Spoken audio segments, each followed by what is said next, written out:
Hello and welcome to another episode of Mark's English History Channel, Walking the Battlefield series from the battlefield here at Waterloo. And today I'm going to be walking along the French lines and pointing out some key positions both in the French lines and also obviously looking across to the Allied line.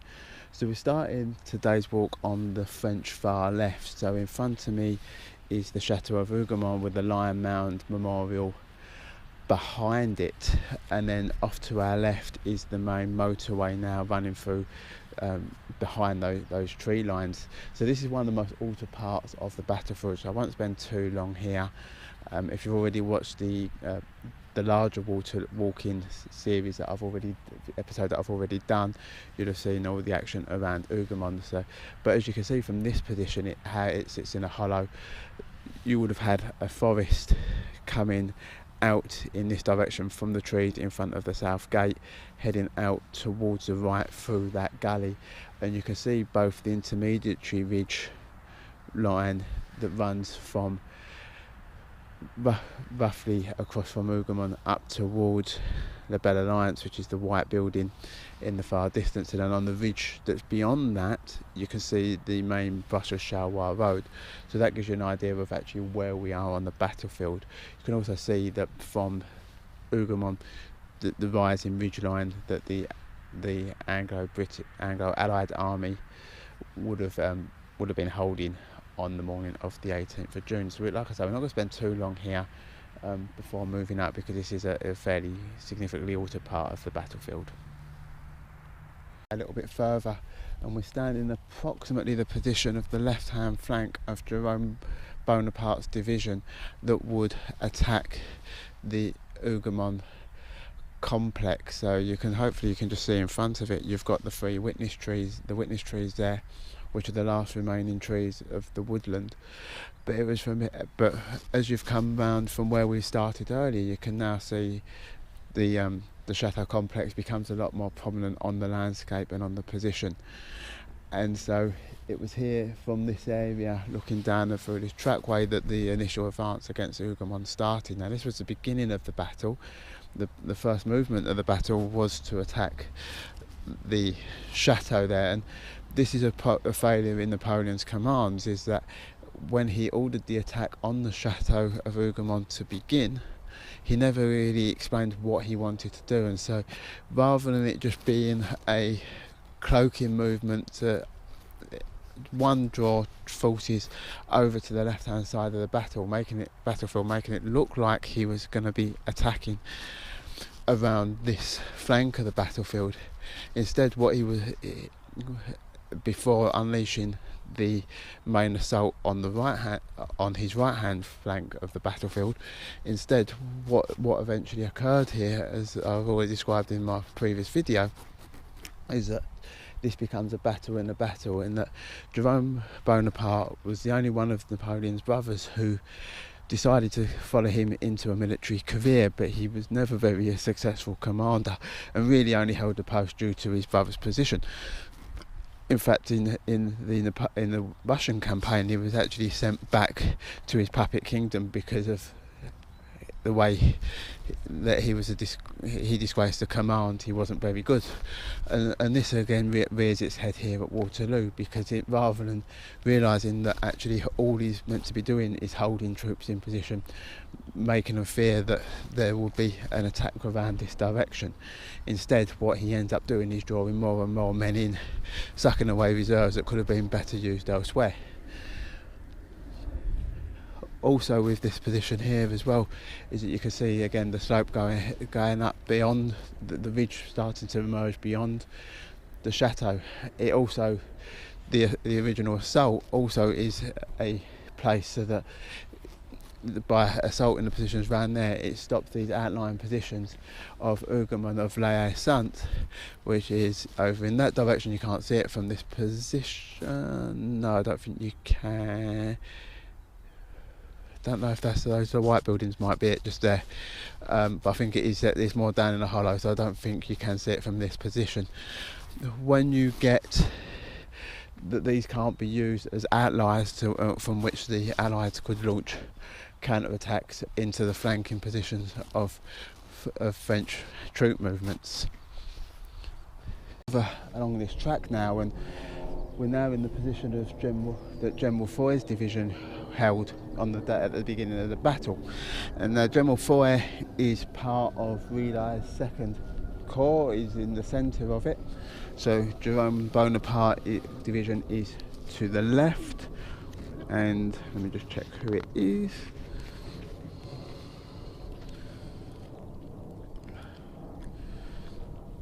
And General Bachelot is to the right, and these are the men that will attack. This whole corps will eventually be involved in the attack on Hougoumont, which is, you can just see the 2 trees sticking up over the ridge line behind us. But this gives you also a nice sweeping view and panorama of the whole of Wellington's western position there, leading up from where Hougoumont is over there, all along the ridge line across to the Lion-Mand and beyond. And from this position you can see how that reverse slope works, that you can see no idea what is beyond into this position here. And just behind us, looking across the field here, this is where the 3rd Reserve Cavalry Corps was stationed, one of the key components of Ney's infamous cavalry charges, which will go off in that direction and hit the ridge between Hougoumont and La Sainte. And just in front of us in this field here, you can see that just through the few hours of rain that we've had from yesterday afternoon, overnight and into this morning, how wet and sodden the fields become very, very quickly. And that just gives you an example of how the fields would have been on the day of the battle with the extensive rain the day before.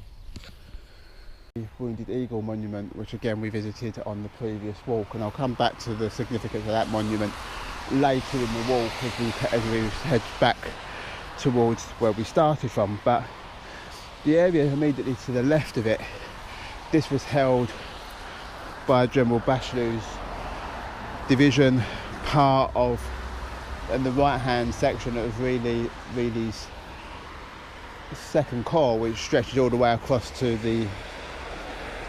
where we started the walk, which is just over by those farmhouses and those few houses across there. So you can see that we've come across the whole western sector of the French line, and that's all been held by Reilly's Corps.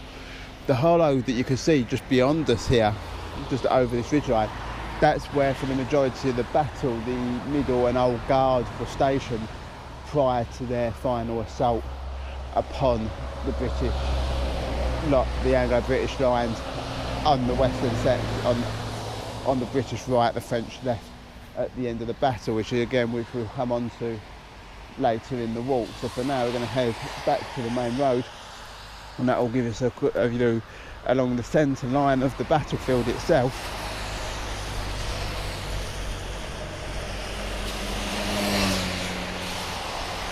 And as we look along here, you can see the Belle Alliance Tavern, the white building that's up ahead of us, and that's the centre of the French line, this road being the centre for both the British and the Anglo-British and the French lines at the time of the battle, and dissecting it in half, especially as it's in its high position on the battlefield. Again, if you've watched the videos previously, often when we were talking earlier in the video, sorry about the noise of the traffic, you can see how it cuts the field in half, not only in terms of running north to south, but it is actually on embankment. Now it'll be interesting to know whether or not it was embanked at the time, or whether it merely followed the contours of the road and of the land a bit more. But if you look ahead, you can see as it's starting to, in the far distance, I'm not sure if you can see it on the camera that I'm filming on, I can certainly see it from here, how the road starts to veer up as it passes the village of La Sainte up towards the crossroads and the elm tree, or where the elm tree would have stood, which was Wellington's position throughout the majority of the battle. So we are now coming up towards the Belle Alliance Tavern, often rumoured to be the place where Napoleon kept their quarters, although there are other locations that have been pushed forward for this as well. Here that's known as Napoleon's observation post, and the actual signage on the location suggests that that Napoleon was positioning himself here from 4 o'clock onwards. Now, if we just take, for example, the battles that's taking place, the main part of the battle, shall we say, that takes place along the Mont Saint-Jean Ridge, which is running directly in front of us across here. So down in the hollow there, you can just see the farmhouse of Papalette. Up on the ridgeline, you can see the convent that we spoke about in the earlier video, that was built in defiance of the preservation order placed upon the battlefield. The run of the line coming of the ridgeline across, and then through again the hedgerows, the modern makeup of the battlefield, and the vegetation on it, again, as we've said numerous times before, is not period accurate. There's trees where there shouldn't be trees, and there's not trees where there should be trees on the battlefield as we know it today. But as we look across here, the tavern of the Belle Alliance is just across here to it, and so this position actually doesn't give a particularly good view, especially when you consider that nearly all the action that's taking place from 4 o'clock onwards is happening on that side of on the opposite side of the Brussels-Charleroi road to what we're standing on to now. If he was up here around 1 o'clock when the Erlon's assault's going in across this direction, that's going to get checked by Picton's division just to the left as we look of the convent on the hill coming down this way, and then the cavalry charges of the heavy and light brigades, the Union Brigade coming down here, coming up as far as almost this point to assault, or not to this point, but to the road just in front of the track, just in front of us. As we look where the edge of the ridgeline here, where the Guard battery was located, you could understand him being here. But at that point in time, the action's over there. However, what we need to bear in mind and consider is that when you look down this way, and again, forget the trees are here, you're looking down into the village of Place and One. This is where the Prussians are going to start coming in that later afternoon period. And so being up here, looking across to the hill with a no on it, the Aegis Heights, with that ridge running along the back, which is going to shield most of the Prussian movement's view as they come from the town of Wavre over in that direction over to this way, either to help reinforce Wellington on the ridge to on Wellington's left, through past Papalot Farm up onto this part of the ridgeline, or into the battles around the village of Place and Mois, which we will head to in a moment. This position is a position that Napoleon potentially and most likely would have spent some time at. Whether he spent the entire time from 4 o'clock onwards here is debatable. I think certainly at a point of which he leads the Imperial Guard set off on their final assault on the British line, I would imagine it is over there somewhere. So he's going to be moving around as a commander, but at some point I would suggest that he is up here, because it does give a good view of this eastern part of the battlefield, and certainly down into the village of Place and Mois and the direction that the Prussians are advancing from. A bit further, and again, this is somewhere, if you've watched the previous video, you'll recognise, as I was up here yesterday. But this is the position that the General Quart's men took, and these are going to be significantly involved in de Erlon's assault on Wellington centre left, so that it's going straight ahead of us as we stand. Now you're up on this higher ridge line here, and just behind us you've got some nice sheltered dead ground, but no troops were actually positioned down in that position. Napoleon was so fixated on overwhelming this part of the line with this crushing hammer blow through that he positioned the majority of his troops forward of this ridge line, and so that made a prime target for the British gunners that were aligned along the Mont Saint-Jean ridge.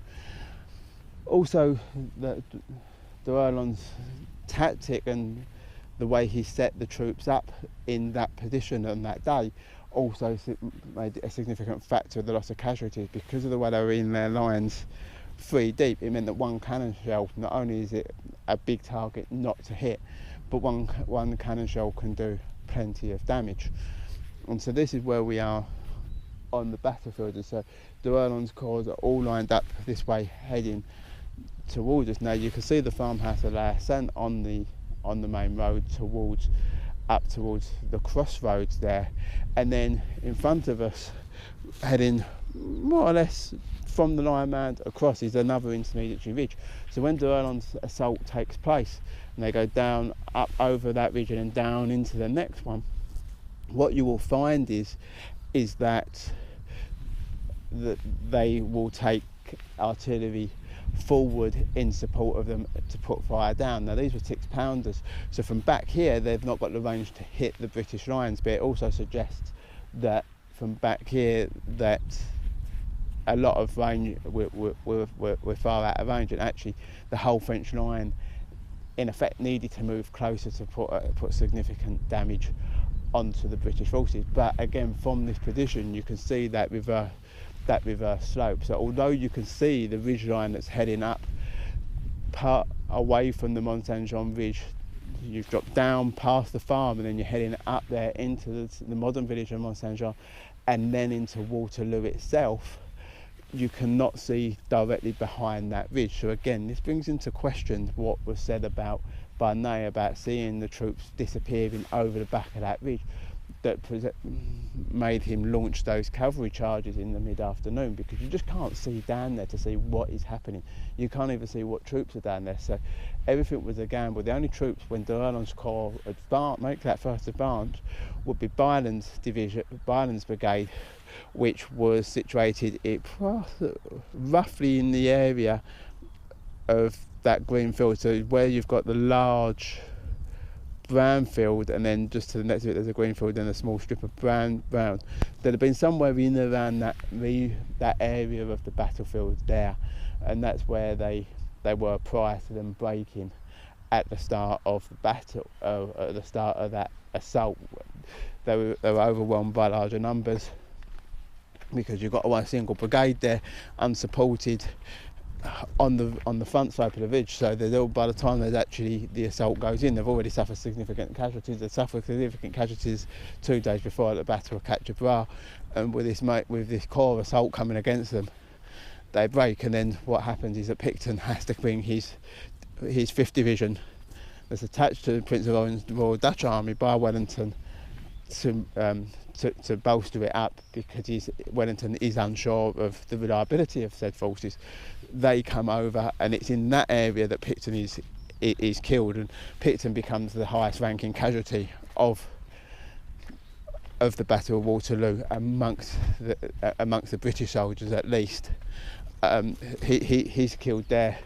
They managed to check the advance of D'Erlon's assault for a while, enough time for Uxbridge to order the heavy Union brigade in to counter-attack, and that is what ends the assault. They then fall back onto that ridge, onto the intermediary ridge, and it's that intermediary ridge there where the guns, the cannons are overrun by the advancing Union brigade, and in the valley that's hidden from us by that ridge is where the massacre of the Union brigade by the French Lancers unfolds.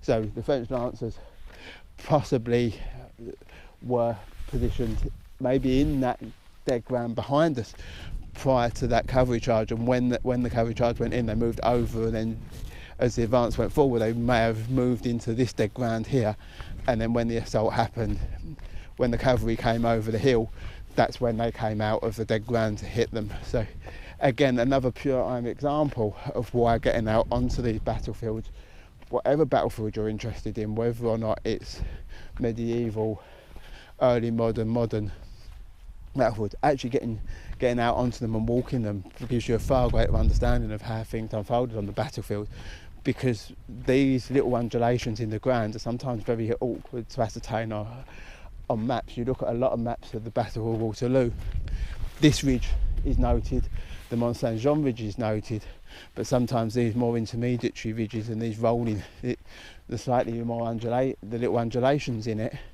are less known. It's not until you actually get out, set foot and view these areas that you start to understand why things happened in certain places and how things happened in the first place. So for example, although you can't see it from here, if you go over to just around the area of La Haye and you find that dead ground from which the cuirassiers swooped in on the King's German Legion and inflicted heavy casualties when the Prince of Orange had ordered it to be retaken, you can definitely see in that area the undulations of the ground and see where this bit of dead ground is that they were hiding and then come out of to assault that division. So we're going to head towards this large group of trees because that's our next position to talk about. Further down the lane, and we're now alongside that large copse of trees that I discussed earlier, again not here at the time of the battle, and although we've dropped down into the dead ground now, you can just see the lion sitting atop the mound. That gives you an idea of just how much of protection this slope actually gives us. If you were to go over into the front of this slope, that's the position of Marconnet's brigade, and he had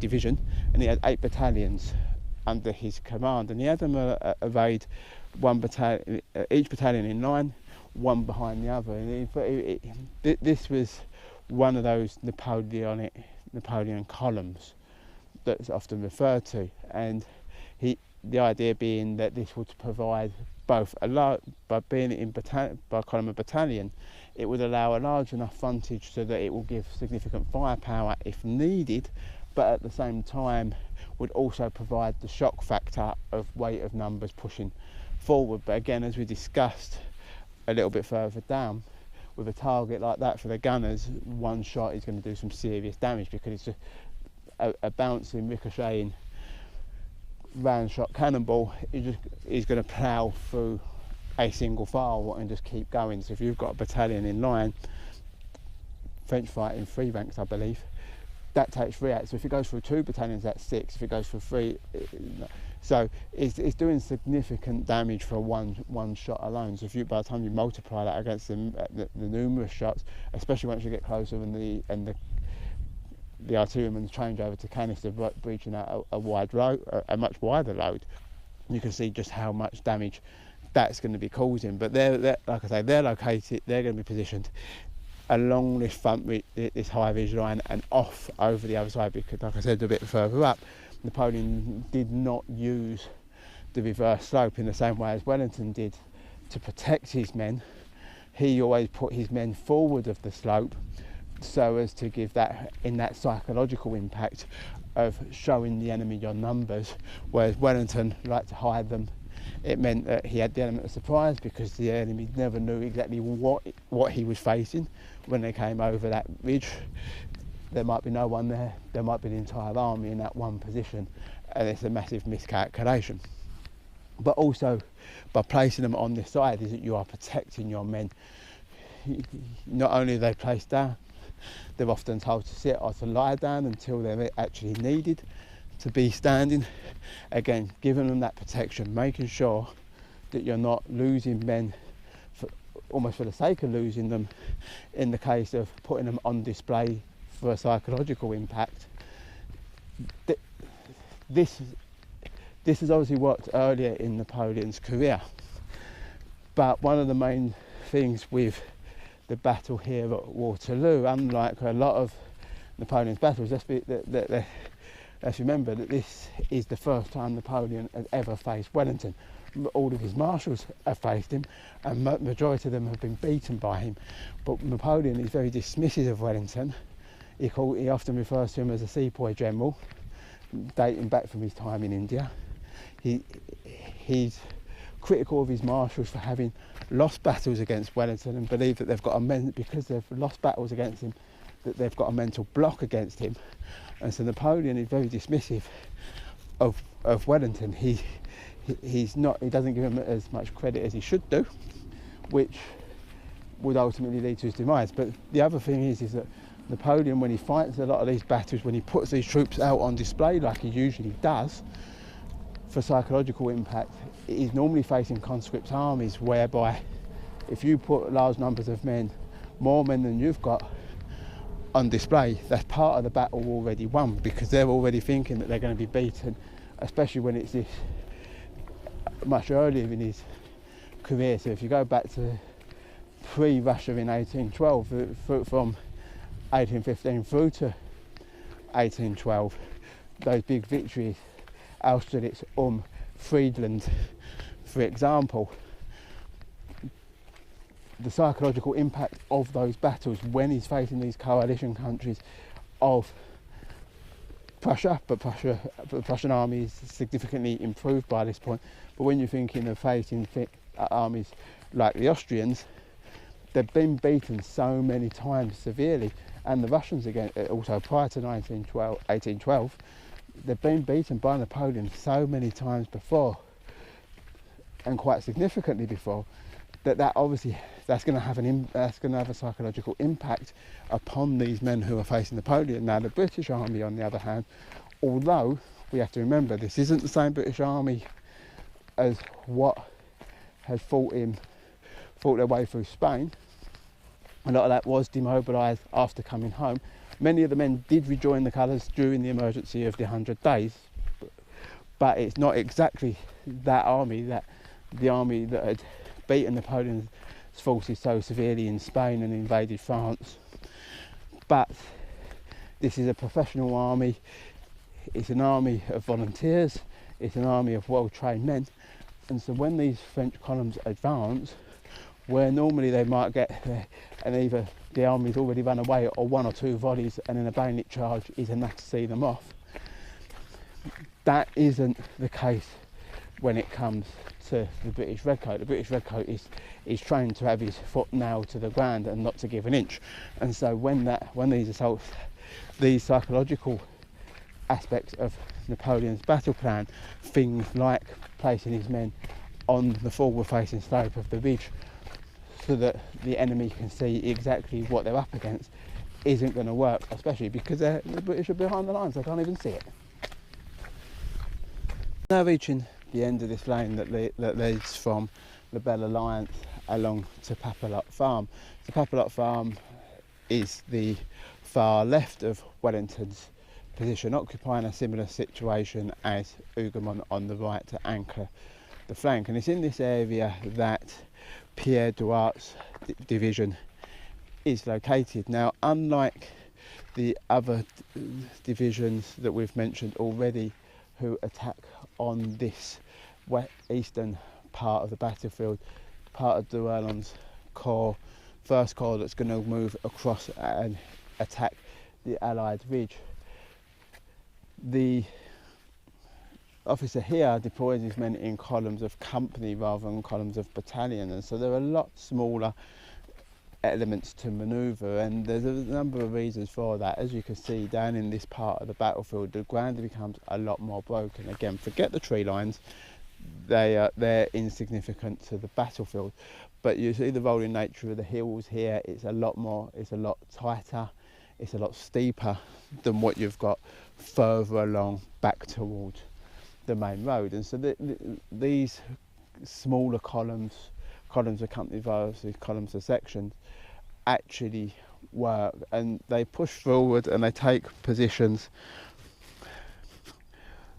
such as Frischmont, Sherman and part of La Haye, which is not to be confused with La Haye Sainte, which you can just see the tip of poking over the hill just to the base of the Lion Mound.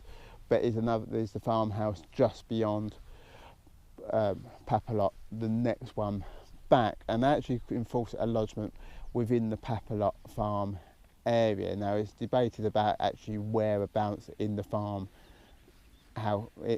complex they got, but they were able to get a lodgement in there, and they held those positions for most of the day. Unfortunate until around about 7 o'clock, when the main Prussian advance through this part of the battlefield starts to really properly begin, because what you're getting here is that this is the point where the Prussians are coming up, and they're going to come up through here and mount the Mont Saint-Jean ridge in preparation of where Wellington has by this point started to abandon this position on his left, moving everything to the right, all going to the right to that area between the crossroads and La Haye Sainte and Hougoumont on that main part of the Mont Saint-Jean Ridge that are going to face the final charge of the Imperial Guard. And then the Prussians, because the Prussians are starting to come along in two waves. Some are coming along the ridge line and through here, others are going over towards Place and Mile, where we're heading it towards in a moment.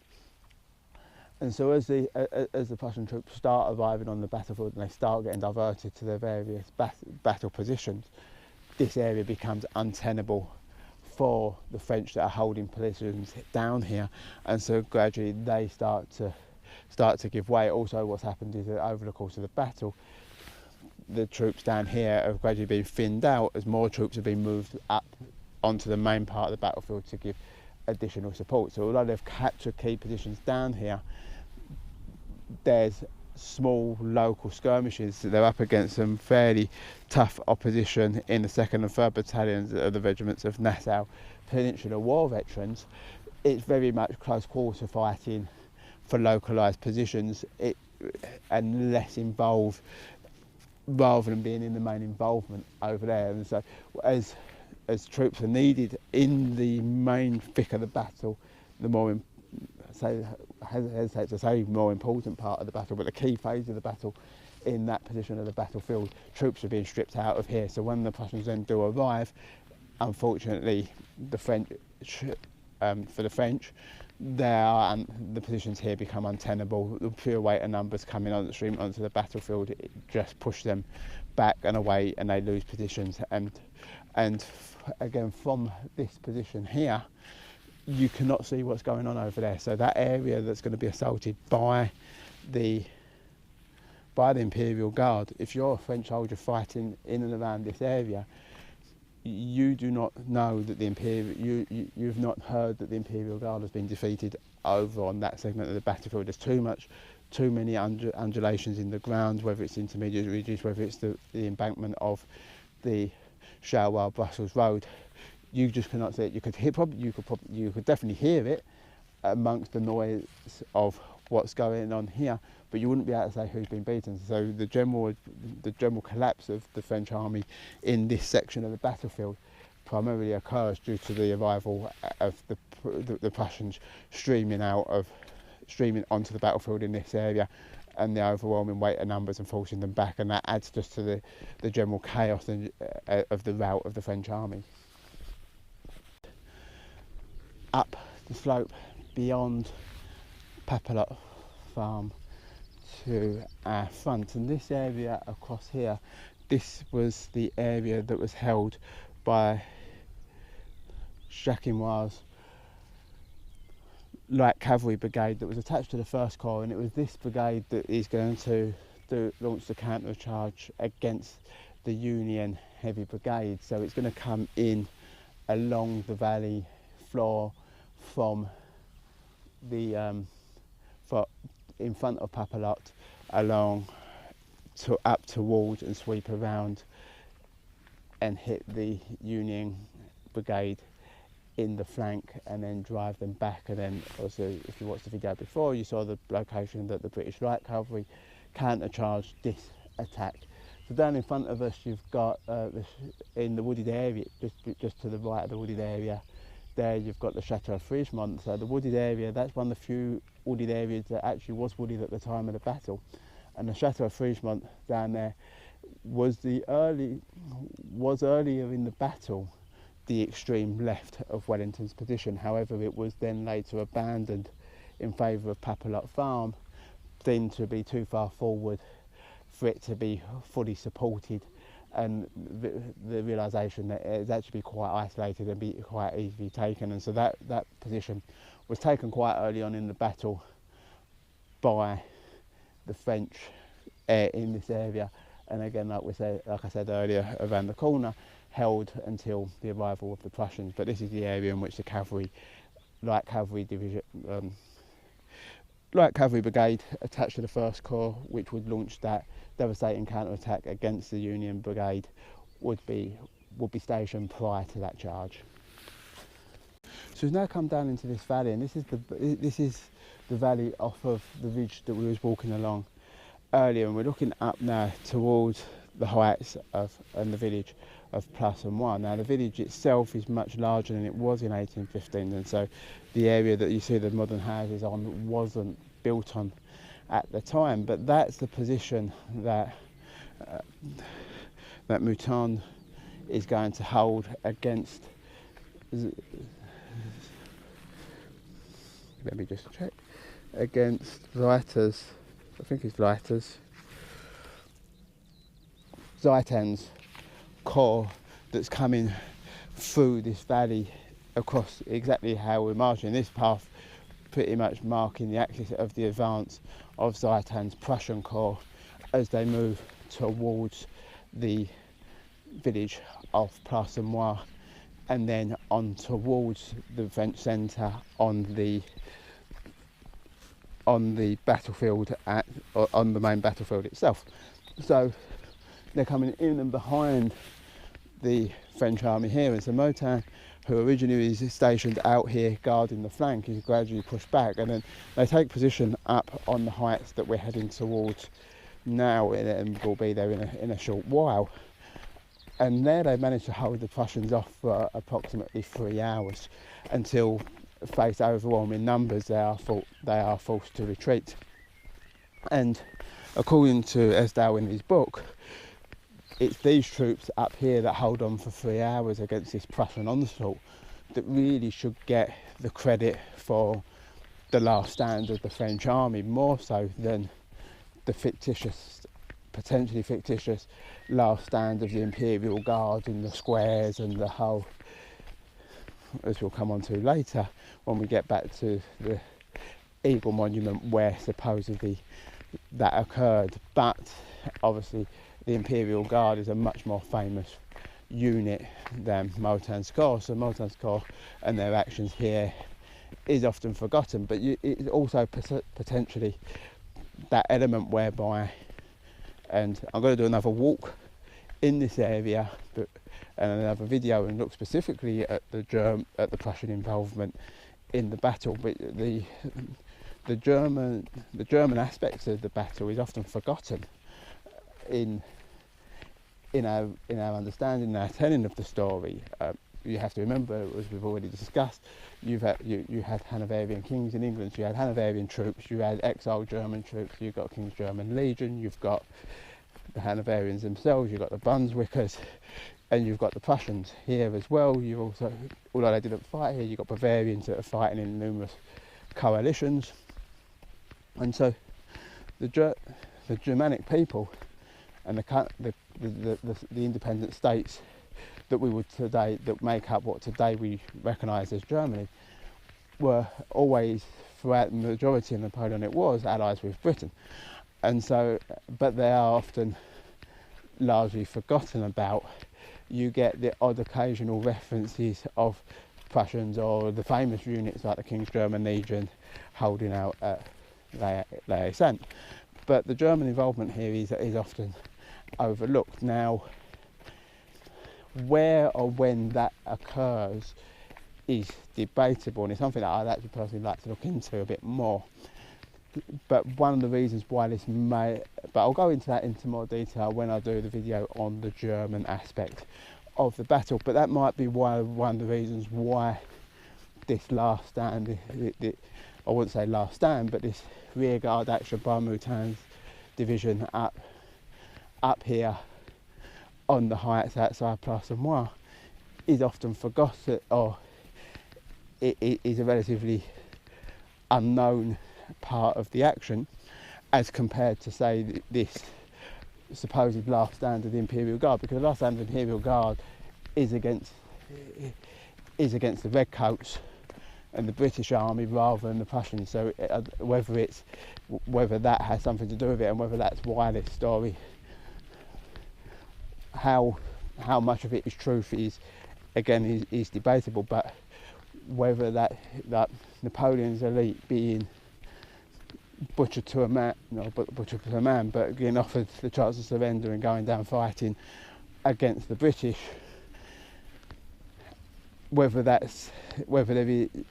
if this is part of the whitewashing, or not whitewashing, but removal of the German involvement. And so because this happens here, it's directly against the Prussians, that it's the forgotten part of the battlefield in terms of the British history or the British imagination, similar to the Somme, whereby on the 1st of July the French gained great success, or not, maybe not great success, but are relatively successful in capturing their objectives. But because the British suffer so badly, in terms of the British telling of the story of the Battle of the Somme, it's often a footnote in that history. Oh, and by the way, the French made good successes in their positions. So again, potentially it's something to do with that. But like I say, I'll go into that into more detail in another episode.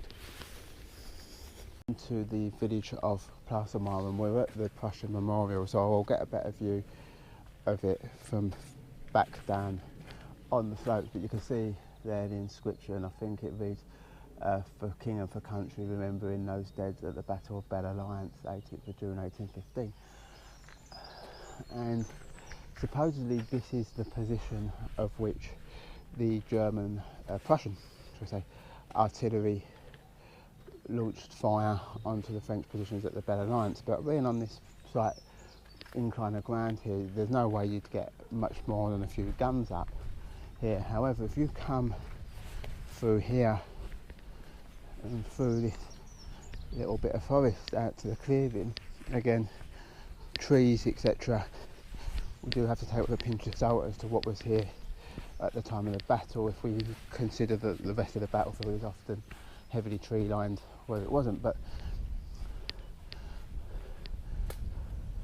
from up here you're looking down similar to the way that we've come. You can sort of trace the line of the pathway as it comes round, and this would make an excellent position for Wellington up here as his command position, directing the defence of this area, because you can see the sharp incline up the hill as we've come. That's that large copse of trees that we walked past and then walked around down inside along the main line of the French assault, just to give you a rough idea of where we've got up to now.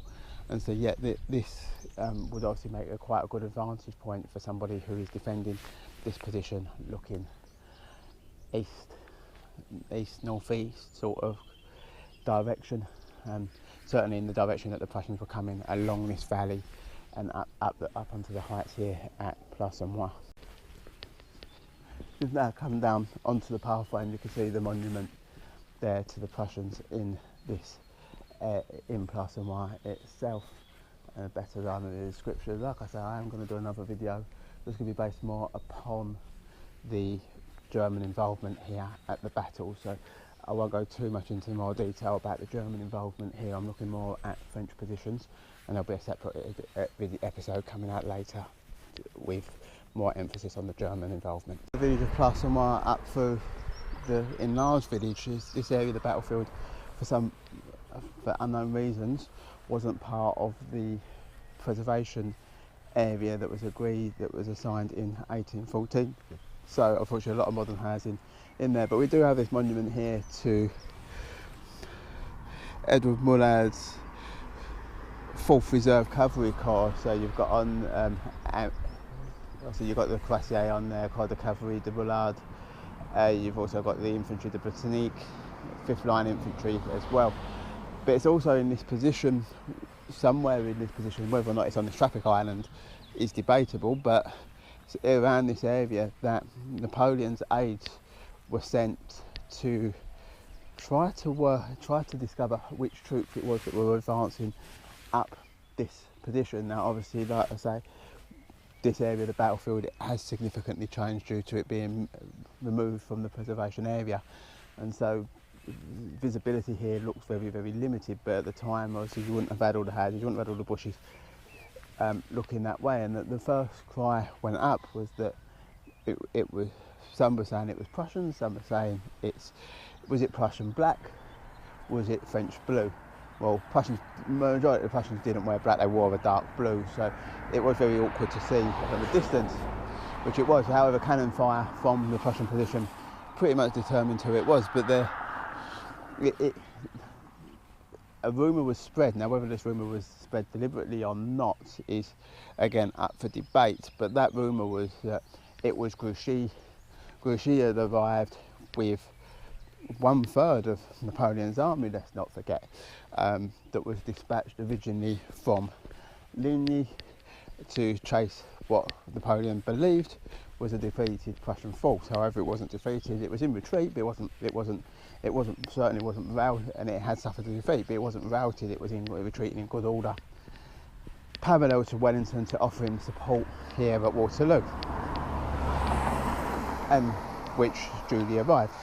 Now, whether or not they knew at the time it was the Prussians, or whether they were sort of still unsure, but the rumour went round it was Grouchy. Now, this again, psychological. If you tell your troops your reinforcements have arrived, victory is now surely ours, they'll put in that last bit of effort to try and win victory before these other troops, these reinforcements, have truly arrived. Now, as a result, this may be why this rumour was thus spread, to give them the courage for one last chance, because all across the line orders were given, on avant, forward, let's go.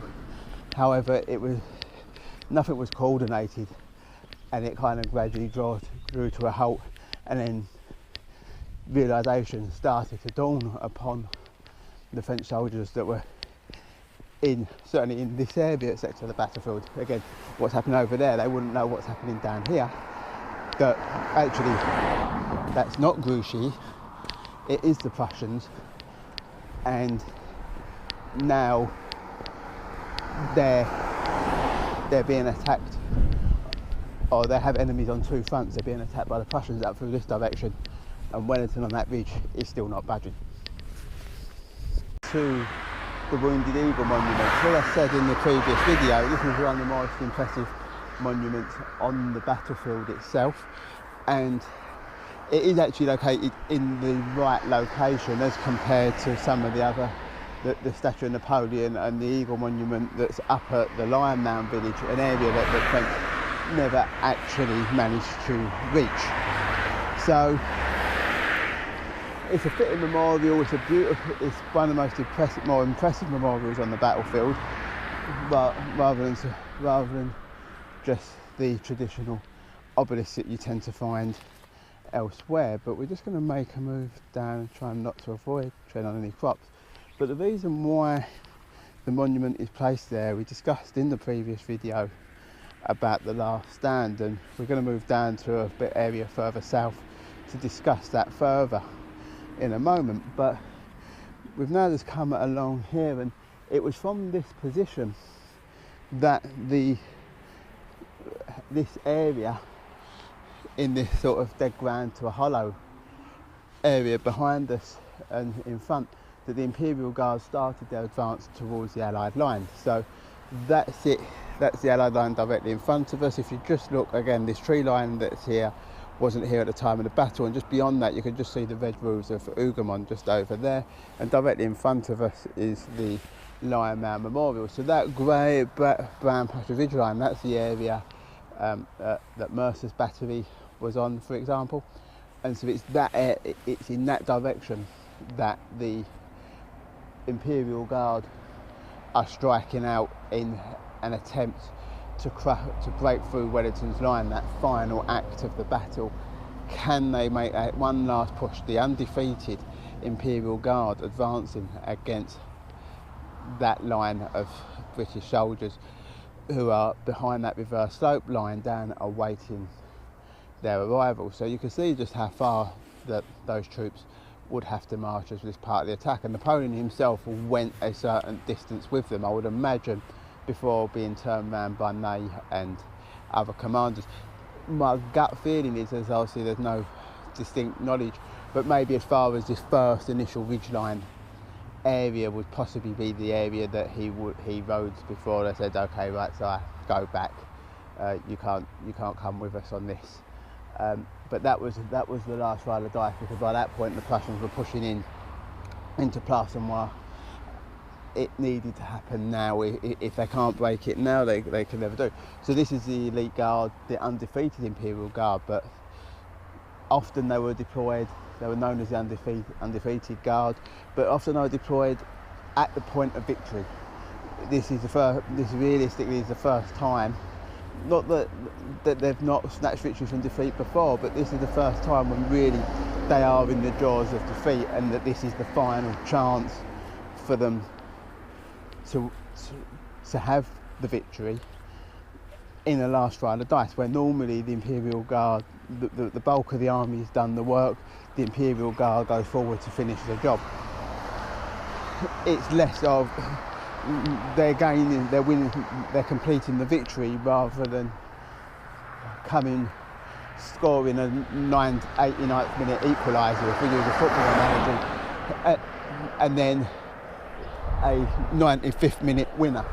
This is their final chance, that final roll of the dice. So it would often be that where they normally are suggested to be undefeated, the circumstances are normally a lot different, and so the defeat here, once again, they're coming up against a well-drilled, solid unit, and they're equal. Well, I would say they're equals in the British Army. So, and they are defeated there, and their defeat ultimately begins the rout of the French army. But as we've already discussed, because of the terrain of the battlefield, how much of that news spreads, the myth of the news spreading across the entire French line that the army is broken, how much of it to the troops that are fighting out in Prussian ever heard of that before they themselves get overrun by the Prussians, or how much is it just a general collapse almost at the same time across the entire line? The more I've walked and looked at the battlefield this weekend, the more I'm erring on the side of it was just a general collapse almost simultaneously across multiple fronts of the battlefield, rather than this trickle rumour of the Guard has retreated, we've been lost, all is lost. I think that when you come and you stand and you see these various battlefield aspects, that knowledge would have been far harder to ascertain. As you look, just as an example here, as we come past another turn into Prussian, look how quickly that drops off there on this ridge line that the road runs along. So that gives you another example of how this road, as well as dissecting the battlefield north and south and giving its eastern and western sectors, actually makes them two almost completely separate battlefields. A soldier in one has got no idea whatsoever what is going on in another part of the battlefield. And so that idea that the Guard being defeated over there on the Mont Saint-Jean ridge can be immediately attributed to the collapse of the French army in Plassenois. I can't see that. I feel, like I say, I think the various sectors of the battlefield, whether you're looking at the western sector of Mont Saint-Jean or the eastern sector where the remnants of d'Erlon's corps is now under pressure from advancing Prussian army coming through in the area around the Papelotte farm and the far eastern end of the Mont Saint-Jean ridge, through to the advancing Prussians breaking through in the Plassenois. I think it's all happening at approximately the same time. Those two elements are unable to mutually support each other, and that results in a general simultaneous collapse of both sectors of the battlefield, and it's gone down in history as a single entity. The Guard retreats and it breaks the rest of the line. The main road from the Plassenois turning that we just crossed, and just up from, you can just see the back of the Wounded Eagle Memorial, and we've come up to this little high point that the road cuts through, in the field, almost like a little knoll. You see it come up, drops off immediately to our frontage, and just behind us it drops off. There's a small little rise in the land. This little rise has the local name of Mock Cambronne. Now Cambronne is the officer, as we discussed in the earlier video, that is in command of the last 2 to 3 battalions of Imperial Guard that make a last stand rearguard action as the army is retreating in disarray, having with the repulse of the Imperial Guard, the Prussians steaming in. This is the last stand position, and it is here that disputedly the infamous incident of the square occurs. Now, whether or not this is a fictionalisation or whether or not it's an actual truth is hotly debated. However, the argument is that the Imperial Guardsmen here formed a square. The British officers rode up, offered the Duke's compliments, said that they'd fought bravely all day and that no more bloodshed needs to occur today. If they surrender, they will spare their lives. At which point Cambronne was said to have muttered either one of 2 responses. One being, the guard dies, it will never surrender, or the other one, a simple one-word answer, merde, shit. At which point the cavalry and the cavalry escort of the officers retreated. Behind them were set up the field guns of the Royal Field Artillery, who opened fire and mowed them all down. Now, this has an element of last standism and myth around it. That did it occur, didn't it? Most likelihood it didn't occur in such a manner. There's a high possibility of a last stand, and if you are looking at a kind of last stand hill, when you're looking in this landscape, it possibly is the best location. It's protected almost on 4 sides. Okay, this slope on this side isn't particularly as steep as the other 3, but it's a decent enough position. If anything like that did occur, it's most likely to be here, but it's probably more just a rear guard action and then a retreat off of the ground as best they could in the circumstances, and that's what I would suggest possibly did happen. But it's a nice story nonetheless, and this is where it supposedly occurred. Way up the Brussels road, so if you look just ahead you can see the Victor Hugo monument, and just to the right that white building that sits opposite the Wounded Eagle monument, and it's the track that we came up from Place came up beside that building. And then if you come to the right you can just see the lump that is the knoll that is referred to as Mock Cambronne, and is that supposed location of the last stand by the Imperial Guard. And if you look further along you can see the houses that make up the crossroads area of the battlefield today, and then moving across to the left you can see the Lion Mound just before it disappears, just before you get to the small clump of trees in front of us. Now, in front of us here you've got a plantation, and just around to the left there's a rising higher ground. You can see the path that we've followed along here, and now if you go back and you can take a little track and it leads you up to the pathway. I didn't bother going up there and filming because of, again, the tree line structure, but as we've discussed many times on these walks, the vegetation coverage on this battlefield is different to the coverage at the time, and so a lot of things have altered in that sense. So that area up there is believed to be one of the positions that Napoleon used as an observation position during the early stages of the battle before moving forward to the area around the Belle Alliance at approximately 4 o'clock. Now, even from back here, you cannot see that position from you can't see the reverse slope of that British position, so again it's well hidden. That line, even today, that ridge line is very pronounced from up here, and it would have been more so at the time prior to the construction of the mound and the excavation work that occurred on the ridge to produce it.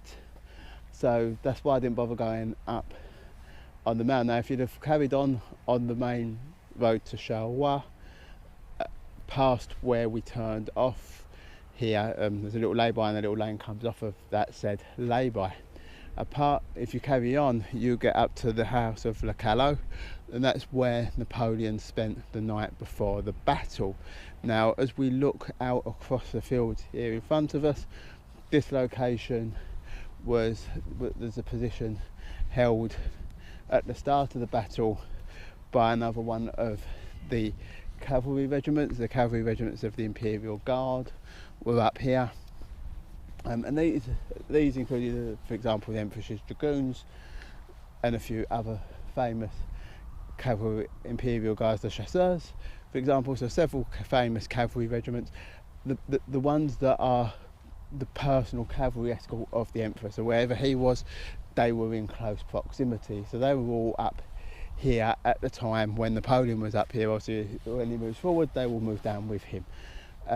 But it's also across these fields that when the collapse of the French army on the western sector of the battlefield occurred, with the repulse of the Imperial Guard, that the army fled. Now, the common thought is that majority of them tried to run down the Charleroi-Brussels road, which obviously makes sense because it's a road, it's an easier access way. But with a lot of the infantry and some of the cavalry as well, they had the good sense to stay in the fields and move south along through the field line to avoid the carnage that was taking place on that section of road that we've just walked, between the Belle Alliance and Le Calot, because obviously you've got the Prussians are coming in from that direction, the British are advancing in hot pursuit after them.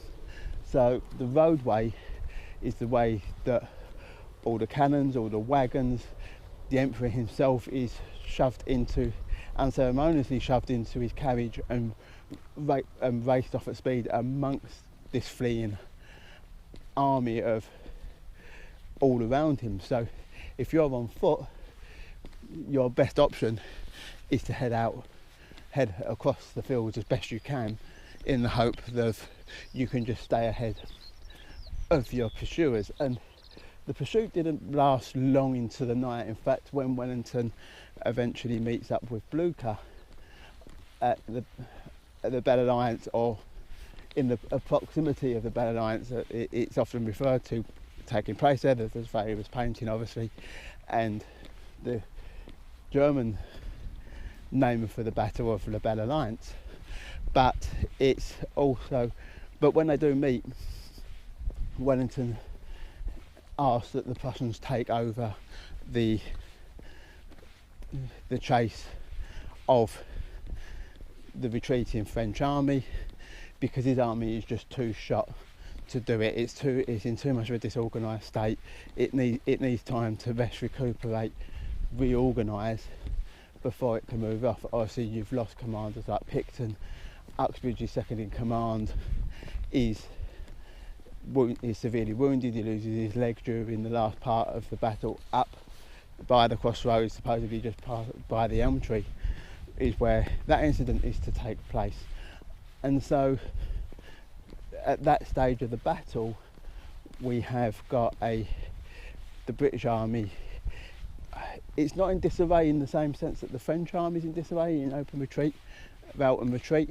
However, it's not in a good position to continue harassing and following the French army. The Prussian army is in a much better state at the end of the day than the British and Allied armies, so they then take the responsibility of leading the follow-up campaign, which will be to follow the French army all the way to Paris, where there'll be a last battle fought on the outskirts before the end of the campaign and the end of Napoleon. When he surrenders, he leaves Paris and he surrenders to the British on board HMS Leviathan before being taken to St Helena. And that's the end of the story from the French perspective here. So like I say, there is another episode going to be coming out looking at the German perspective on the battlefield, looking again a lot of the sites that we visited today, but just looking at it from a different perspective as we walk those routes. But no, thank you for watching. If you like what you see, hit the like button, hit the share button, most importantly of all, click that subscribe button so you're kept up to date with all other information about videos that I release. I don't just do Napoleonic, so I've got a series on the First World War, walking battlefields, both at the Somme and around the Belgian town of Ypres. I've done videos on medieval battlefields in the UK as well, so there's plenty on there. Tempt your interest, so click that subscribe button and have a look. But I hope you enjoyed it. Last of all, I'd like to say thank you to Charles Esdale for his book, without which a lot of the little bits of facts and figures and information and these little pathways I wouldn't have been able to find on my own. So thanks for that. Thanks for publishing that book, and Pen and Sword, the publishers. Very good book, and hope to see you all out on the battlefield sometime soon. Thank you. Goodbye.